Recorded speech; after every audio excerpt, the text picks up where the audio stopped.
আপোনালোকে বাৰু কেতিয়াবা গমক, খটকা, আন্দোলন, মিৰ এইবোৰৰ নাম শুনিছেনে? যদি আপুনি শাস্ত্ৰীয় সংগীতৰ শিকাৰু হয় তেতিয়াহ'লে নিশ্চয় শুনিছে নামবোৰ আৰু শুনিলেও বহুতে এইবোৰ কেনেকে গীতত প্ৰয়োগ হয় তাৰ বিষয়ে নাজানে আৰু এইবোৰৰ অভ্যাস কেনেকে কৰিব লাগে সেই বিষয়েও নাজানে আৰু যিসকলে একেবাৰে শাস্ত্ৰীয় সংগীত শিকা নাই তেওঁলোকৰ কাৰণে এইকেইটা নামটো একেবাৰে নতুন হ'ব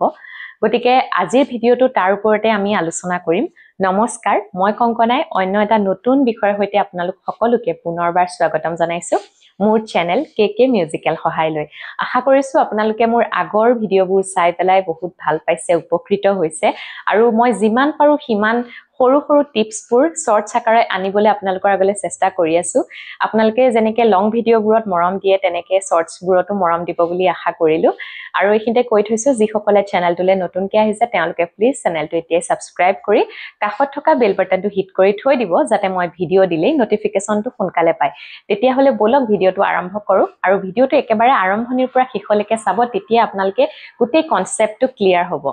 প্ৰথমতে জানো আহক গমকনো কি হয় গমক বুলি কোৱাৰ লগে লগে আপোনালোকে যেতিয়া এটা স্বৰৰ সাপোৰ্ট লৈ পেলাই মুখ্য স্বৰটোলে ঘূৰি আহে হেতুকে কোৱা হয় গমক অৰ্থাৎ আপোনালোকে যিকোনো এটা স্বৰৰ মানে আগৰ স্বৰটো বা পিছৰ স্বৰটো টাচ কৰি পেলাই আকৌ সেই মুখ্য স্বৰটোলে যেতিয়া ঘূৰি আহে হেতুকে কোৱা হয় গমক মই এতিয়া উদাহৰণ আকাৰে আপোনালোকক ক'লে আপোনালোকে বেছি ভালকে বুজিব পাৰিব মই ধৰক যদি সা স্বৰটোত গমক কৰি পেলাই আপোনালোকক দেখাও ধৰক সাটো আমি যেতিয়া চাৰিবাৰকে কৰো অলংকাৰ যেতিয়া কৰো আমি সা সা সা সা আ আ আ আ ৰে ৰে ৰে ৰে আ দেখিছেনে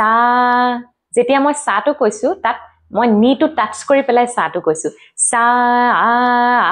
আ নিসা নিসা নিসা নিসা সা আ আ সা আ তেনেকে ৰেটো যেতিয়া কৈছো ৰে সাৰে সাৰে সাৰে সাৰে ৰে আকাৰত আচলতে গমকৰ অভ্যাস কৰা হয় ধৰক আ আ আ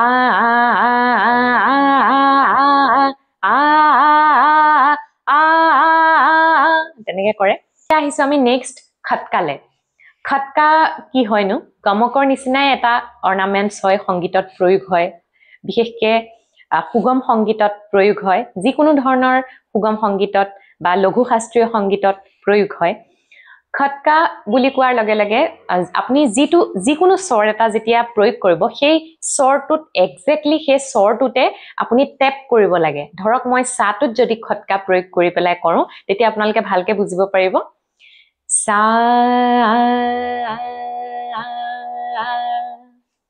এইটো গমকৰ নিচিনা নহয় মানে বস্তুটো আপোনালোকে ভলিউমটো অলপ কম কৰিব গমকত যেনেকে উদাত্তভাৱে আপোনালোকে গাব লাগে বা খোলা কণ্ঠৰে আপোনালোকে গাব লাগে খটকাটো তেনেকুৱা নহয় খটকাটো খুব সফটলি স্মুথলি আপোনালোকে থ্ৰোইং কৰিব লাগে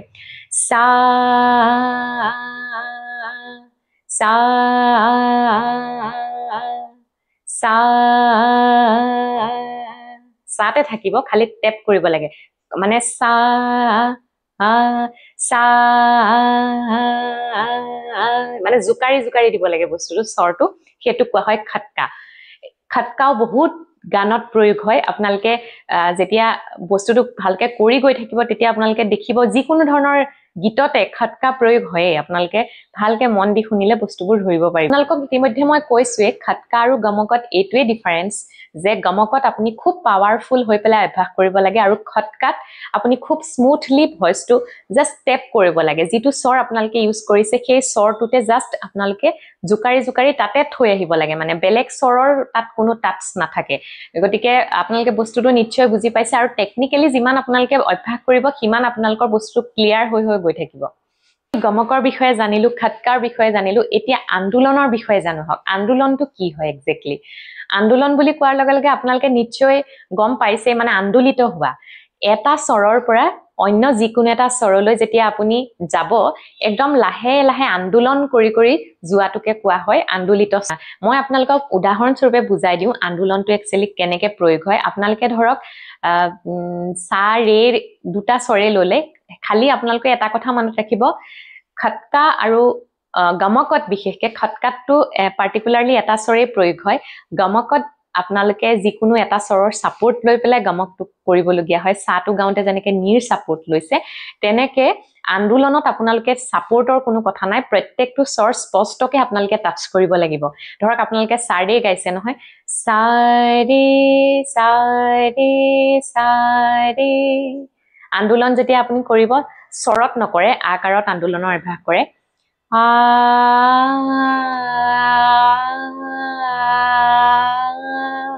বুজি পাইছে মানে বস্তুটো আপুনি ভলিউমটো প্ৰথমতে ডাঙৰ কৰিব তাৰপা লাহেকে কমাই আকৌ ডাঙৰ কৰিব সেইটো থ্ৰয়িংও বেলেগ আন্দোলনৰ যেতিয়া প্ৰেক্টিস কৰিব তাৰো ভয়েস থ্ৰয়িংটো বেলেগ হয় গতিকে মই এটা পাল্টা আপোনালোকক অকনমান কৰি দেখাইছো ধৰক সাৰেসা সাৰেসা সাৰেসা সাৰেসা সেইটো কেনেকৈ কৰিব আন্দোলন আকাৰে আপোনালোকে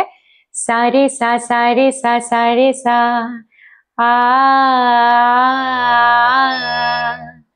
রে গা রে রে গা রে রে গা রে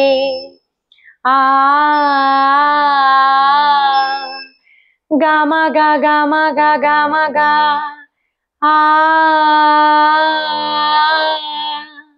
মা পা মা মা পা মা মা পা মা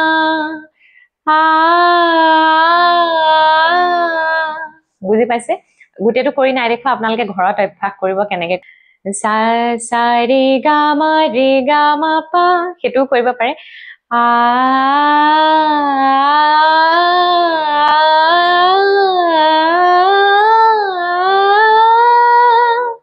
গম পালে মই তাত কোনো গমক খটকাৰ প্ৰয়োগ কৰা নাই জাস্ট বস্তুটো একদম আন্দোলিত হৈ হেনেকে গৈ আছে শেষত একেবাৰে আমি মিৰৰ বিষয়ে জানো আহক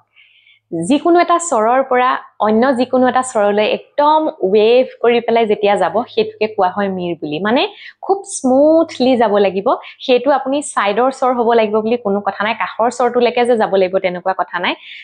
ধৰক মই আপোনালোকক এক্সেক্টলি উদাহৰণ স্বৰূপে বুজাই দিছো আপোনালোকে যদি সা গা গাইছে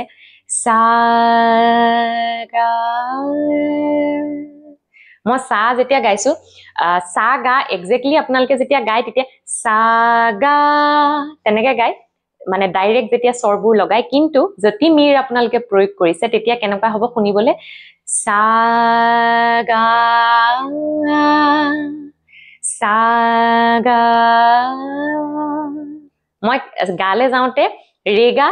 সাৰেগা তিনিটা স্বৰ টাচ কৰি পেলাই গালে গৈছো সাৰেগা কিন্তু আমি ৰেটো উচ্চাৰণ নকৰো কিন্তু কওঁতে সাগা তেনেকেও কৰিব পাৰো বা সাগা তেনেকেও কৰিব পাৰো বা আপুনি যদি সা পালে গৈছে সা পা সা পা তেনেকে আপোনালোকে কৰিব পাৰে অৰ্থাৎ সা পালে যাওঁতে আমি সা ৰে গা মা পা উজ্জ্ব হৈ আছে মানে আমি উচ্চাৰণহে কৰা নাই কিন্তু গাওঁতে আমি যেতিয়া আকাৰ কৰিছো মিৰৰ আকাৰত গুটেকেটা স্বৰ টাচ হৈ পেলাই আমি পালে গৈছো গতিকে বুজি পাইছে মিৰ কেনেকুৱা হয় আপোনালোকক উদাহৰণ স্বৰূপে মই বুজাই দিছো ধৰক আপোনালোকে মধ্য সপ্তকৰ সাৰ পৰা একেবাৰে তাৰ সপ্তকৰ সা লৈকে যেতিয়া জাম্প কৰিবলগীয়া হয় বহুত গীতত সেইটো প্ৰয়োগ হোৱা দেখা যায় সা সা সা সা তেতিয়া মধ্যৰ পৰা যেতিয়া তাৰলে গৈছে সা সা ডাইৰেক্ট লগোৱা নাই সা সা সা ৰে গা মা পা ধা নি সা গুটেকেটা স্বৰ টাচ হৈ পেলাইহে ওপৰৰ সাটো লাগিছে কিন্তু আপুনি ক'ব নালাগে হেতু ৱেভ আকাৰে মিৰ হৈ পেলাই বস্তুটো প্ৰয়োগ হয় আৰু সেই বস্তুটোৱে গীতবোৰক ধুনিয়া কৰি তোলে গতিকে আজি আশা কৰিছো আপোনালোকে এই ভিডিওটো চাই বহুত কিবা কিবি বস্তু শিকিব পাৰিলে আৰু আপুবোৰ আপোনালোকে এক্সেক্টলি এটা অলংকাৰতে বা এটা পাল্টাতে আপোনালোকে কৰিব লাগিব বুলি কথা নাই যিকোনো ধৰণৰ অলংকাৰ পাল্টা লৈ পেলাই আপোনালোকে কোনোবা দিনা ধৰক গমক কৰিলে কোনোবা দিনা খটকাৰ অভ্যাস কৰিলে কোনোবা দিনা আন্দোলন কৰিলে কোনোবা দিনা মিৰৰ অভ্যাস কৰিলে তেনেকে আপোনালোকে যদি আপোনালোকে বিভিন্ন ধৰণৰ অলংকাৰ পাল্টাবোৰ লৈ পেলাই যদি অভ্যাস কৰে তেতিয়া আপোনালোকে গীতত সেইবোৰ ইমপ্লিমেন্ট কৰিব পাৰিব আৰু গীতবোৰ যে আপোনালোকে কয় যে মই গালে গীতবোৰ শুনিবলৈ ভাল নালাগে, গীতবোৰ খুব একদম ষ্ট্ৰেট হৈ থাকে, সেই বস্তুবোৰ নহয়। আৰু গীতত এই সৰু সৰু অৰ্নামেণ্টছ বিলাকে বেছি ধুনীয়া কৰি দিয়ে। গতিকে এইবোৰ আপোনালোকে ইমপ্লিমেণ্ট কৰিবলৈ শিকক গীতত।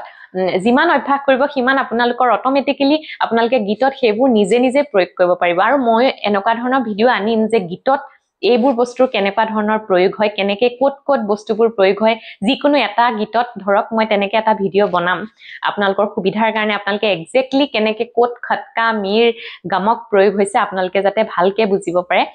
আজি এই ভিডিঅ'টো বেছি দীঘল হৈ যাব, গতিকে আজি এই গোটেই কথাখিনি আমি কভাৰ কৰিব নোৱাৰো। নেক্সট ভিডিঅ'ত তাৰ বিষয়ে আমি আলোচনা কৰিম বাৰু। গতিকে ভিডিঅ'টো চাই নিশ্চয় ভাল পালে, যদি ভাল পাইছে তেতিয়াহ'লে প্লিজ ভিডিঅ'টোত এটা লাইক কৰি দিব আৰু আপোনালোকৰ প্ৰিয় বন্ধু-বান্ধৱীসকলৰ লগত ভিডিঅ'টো যিমান পাৰি সিমান শ্বেয়াৰ কৰি দিবলৈ নাপাহৰিব। আৰু যিসকলে চেনেলটোলৈ নতুনকৈ আহিছে তেওঁলোকে প্লিজ চেনেলটো এতিয়া ছাবস্ক্ৰাইব কৰি কাষত থকা বেল বাটনটো হিট কৰি থৈ দিব। তেতিয়া এনেকুৱা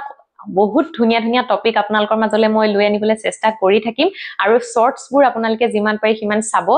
তাত মই সৰু সৰু বস্তুবোৰ যিবোৰ দীঘল ভিডিঅ'ত কভাৰ কৰিব নোৱাৰো সেইবোৰ মই শৰ্টছ আকাৰে আপোনালোকৰ আগত আনিবলৈ চেষ্টা কৰি থাকিম। আৰু আপোনালোকৰ যদি কিবা মোৰ ওপৰত সুধিবলগীয়া থাকে বা প্ৰশ্ন থাকে আপোনালোকে কমেণ্টত মোক সুধিব পাৰে। তেতিয়াহ'লে অন্য এটা ভিডিঅ'ৰ সৈতে অহা শুক্ৰবাৰে পুনৰ লগ পোৱাৰ প্ৰতিশ্ৰুতিৰে আজিলৈ ধন্যবাদ।